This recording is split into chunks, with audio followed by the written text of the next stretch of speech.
স্পষ্টভাৱে আমি দল খুলিম আৰু এই প্ৰত্যাহ্বান হিমন্ত বিশ্ব শৰ্মা ডাঙৰীয়া স্পষ্টভাৱে শুনক 2006 চনত আপোনাৰ বিৰুদ্ধে আপোনাৰ জাগাত গৈ 6000 ভোট পাইছিলোঁ। আপোনাৰ যদি দম আছে প্ৰদ্যুৎ বৰদলৈক দিছপুৰৰ পৰা জিকাই দেখাওক। আপোনাৰ এই আপনাৰ সিন্ডিকেটৰ টকা উড়াই দিছপুৰেৰ ভোটাৰক ভোট কিনিব নোৱাৰে। দিছপুৰীয়া ভোটাৰ আপনাৰ টকা বিক্ৰি হওয়া বিকাও ভোটাৰ নহয়। আপনাৰ বিকাও ভোটাৰ আমাৰ দিছপুৰীয়া ৰাইজ নহয়। আপনাৰ দম আছে যদি প্ৰথম প্ৰদ্যুৎ বৰদলৈক এৰি দিয়ক। দিছপুৰ জালুকবাৰী মুখ্যমন্ত্রী ঘোষণা করক, নহলে দিছপুরত আহক। আছো আছো আর আপনার মুখ্যমন্ত্রীর সপোন সবকে টুপি পিন্ধাই মুখ্যমন্ত্রী হওয়ার সপোন। এইখন প্রকাণ্ড ওয়াল এবার আপনার বিরুদ্ধে থিয় হব। সকলকে একত্রিত করার সময় কম হব, কিন্তু আপনারও এই 2 নম্বর টুপি পিন্ধি রাজনৈতিক অভিগণ্ডি পূরণ হওয়ার বাবে আমি বিজেপি করা নাছিলো।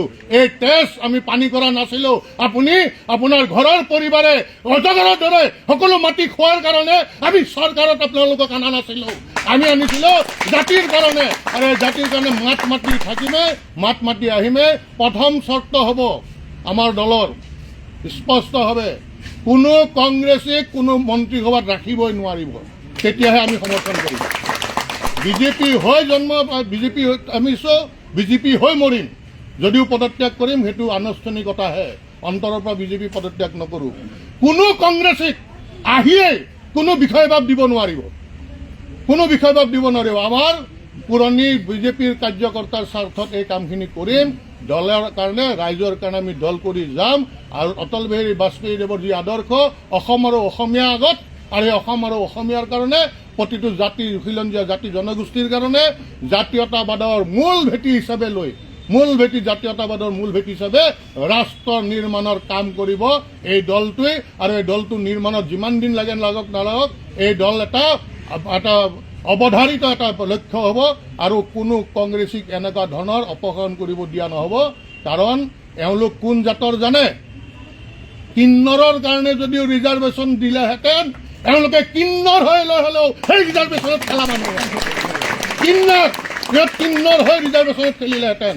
এনেকুৱা নিকৃষ্ট মানুহ যোৱাকালিলৈ আমাৰ বিজেপিক গালি পাৰি আছে। যোৱা 30-35 বছৰ সেই কংগ্ৰেছে তেওঁলোকক কি দিয়া নাছিল, কি পদ দিয়া নাছিল। আজি সেইসকলে আজি আহি আমাৰ ইয়াত তেওঁলোকে আমাক দিব। আজি ৰাইজক কোন পলৰীয়া তেওঁ মাৰ্ঘেৰিটাৰ পৰা পলালে, নগাঁৱৰ পৰা পলালে, এইবাৰ দিছপুৰৰ পৰা আহিব, তাৰপিছত দিছপুৰৰ পৰা পলাব। দিছপুৰীয়া ৰাইজ এই আঁচনিত ভুল যোৱা নহয়। আৰু এটা কথা, হিমন্ত বিশ্ব শৰ্মা ডাঙৰীয়া আপুনি পকেটৰ ধন আঁচনিক দিয়া নাই, লোন লৈ আঁচনি দিছে আৰু লোন লৈ কাম কৰি আছে। অসমৰ ৰাইজক ধাৰুৱা বনাই আছে, ধাৰুৱা। এনেকুৱা এটা বিপদত লৈ গৈ আছে যে এটা সময়ত আমাৰ ডেকা ল'ৰাবিলাকে অসমত উশাহ ল'ব নোৱাৰিব। আপুনি যি ৰাজনীতি, লেতেৰা ৰাজনীতি কৰিছে। আৰু সেইকাৰণে আজি সেই ভণ্ড জাতীয়তাবাদৰ বিৰুদ্ধে আমি গুজৰি উঠিছো। আৰু এই গুজৰণি শদিয়াৰ পৰা ধুবুৰীলৈ আপোনালোকে উপলব্ধি কৰিব। আপোনালোকৰ এই যে মানুহক টুপি পিন্ধাই আপোনালোকে যি ভাবিছে সেই আপোনালোকক কৰিব দিয়া নহ'ব। নতুন দলৰ নাম কি হ'ব কিবা চিন্তা কৰিছে? নিশ্চয় আপোনালোকে ইমান কম সময় যাতে কোনো একো কৰিব নোৱাৰে, সুন্দৰকৈ বৈতৰণি পাৰ হ'ব পাৰো, তাৰে মানে ৰাজনীতি কৰি আছে। আমিও সেইকাৰণে মই কৈছো নহয় প্ৰথমে যে মোৰ সম্পূৰ্ণ আমি একদম ৰেডি। 23 তাৰিখে মই নমিনেশ্যন দিম। 23 তাৰিখে দিনৰ 12:30 বজাত নমিনেশ্যন দিম। আৰু এই নমিনেশ্যন এইকাৰণে দিম, ৰাইজে বিচাৰিছে। আৰু ময়ো ভোটাৰ, মই দিছপুৰৰ ৰাইজ। মই এনেকুৱা কংগ্ৰেছীক, কালি নথকা কংগ্ৰেছীক আজি আহিব ৱাশ্বিং মেচিনত গা ধুই ল'ব আৰু তেওঁ আহি আমি তেওঁক ভোট দিম। ৰখি আছো আমি ভোট দিব। আমাৰ ৰাইজ ৰখি আছে, আহকচোন। মই কৈছো নহয়, তেওঁৰ সেই কলা ধনৰ পইচাৰ লোভত আমাৰ বিজেপিৰ ৰাইজ ৰখি থকা নাই। দিছপুৰৰ ৰাইজ, দিছপুৰীয়া ৰাইজ, গুৱাহাটীৰ বাকী ৰাইজ কি আমি কিন্নৰ নেকি যে আমাক ওপৰৰ পৰা আনি দিব? আৰু তাকো কোনে ৰিজেক্টেড গাদ্দাৰ। আমি ভগৱান শ্ৰী ৰামচন্দ্ৰক পূজা কৰোঁ, কিন্তু সেই ৰামচন্দ্ৰক সহায় কৰা বিভীষণকো আমি ক্ৰিটিচাইজ কৰোঁ। আমি সদায় কথাত কহি ঘৰ শত্ৰু বিভীষণ কাৰো নহয়, যদি ভগৱান ৰামচন্দ্ৰক সেৱা কৰিছিল। আজি যিটো দলক গাদ্দাৰী কৰিছে, এই দলটোক গাদ্দাৰী কৰোঁতে কিমান দিন লাগিব? আজি পলিটিকেল সিন্ডিকেট এটা তৈয়াৰ কৰি আছে।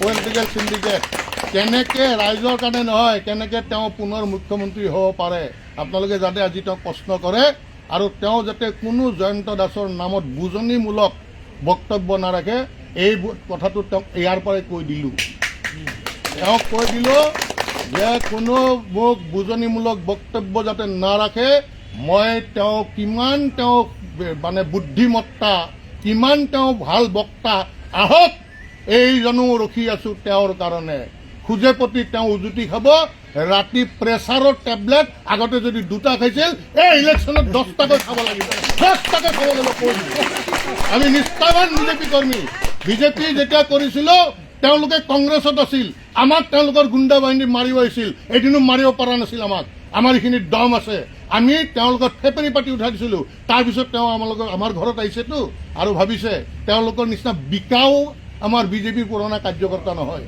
আমি হলো বিক্ৰী যোৱা কাৰ্যকৰ্তা নহয় আৰু সেইকাৰণে আজি তেওঁক প্ৰত্যাহ্বান জনাইছোঁ এই প্ৰত্যাহ্বান তেওঁ যাতে গ্ৰহণ কৰে যদিহে তেওঁ পুৰুষ হয় যদি হিমন্ত বিশ্ব শৰ্মা পুৰুষ হয় প্ৰত্যাহ্বান গ্ৰহণ কৰাৰ কাৰণে মই তেওঁক জনাইছোঁ অসমৰ ৰাইজৰ দ্বাৰা টেষ্টেড আৰু ৰিজেক্টেড কোনো নাথাকিব ফ্ৰেছ ব্লাড যাৰ গাত কোনো চেকা নাই কোনো চিণ্ডিকেটৰ চেকা থকা বেলেগত টিকেট নাপায় জাকে তাকে ইয়াত লোৱা লাগে শিয়ালৰ জাক জাক মোক দৰকাৰ নাই সিংহৰ এটাই আমি শিয়াল নুগুটাওঁ এইবাৰ সিংহ ল'ম যোন সিংহ আছে তেওঁলোকক ল'ম পুনৰবাৰ কৈছোঁ ৰাইজৰ দ্বাৰা ৰিজেক্টেড তাকো ইয়াত লোৱা নহ'ব ৰাইজৰ দ্বাৰা আৰু কোনো চিণ্ডিকেট বা আন যিকোনো বদনাম থকা মানুহ আমাৰ এই দলত আহিব নোৱাৰিব দলৰ নাম দলৰ কি হ'ব আমাৰ গোটেইখিনি আপোনালোকক জনোৱা হ'ব যিকোনো খবৰৰ বাবে যোগাযোগ কৰক আমাৰ এই নম্বৰত 9181 307 2221